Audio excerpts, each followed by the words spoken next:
நிறைய கிராமப்புற தமிழ் மாணவர்களுக்கு இந்த சந்தேகம் உண்டு, நான் அறிவேன். இந்த வேர்ப் லிஸ்ட்டுன்னு ஒன்று இருக்குது இல்லையா, நம்ம 5ஆம் கிளாஸ் 6ஆம் கிளாஸ்ல எல்லாம் சொல்லி தருவாங்க.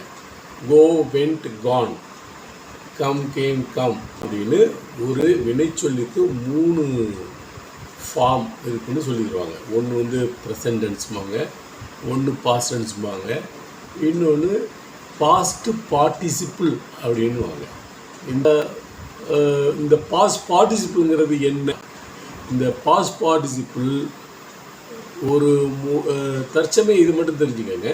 ஹாவ், ஹேஸ், ஹேட் இதோடு சேர்ந்து வரையில் தான் அதுக்கு அர்த்தமே வரும். ஐ ஹேவ் கான் தேர், நான் அங்கு போய்விட்டேன். ஓகே, வெறுமனே ஐ கான் தேர்னு சொல்லக்கூடாது. பாஸ்ட் பார்ட்டிசிபிள் தனியாக இயங்காது.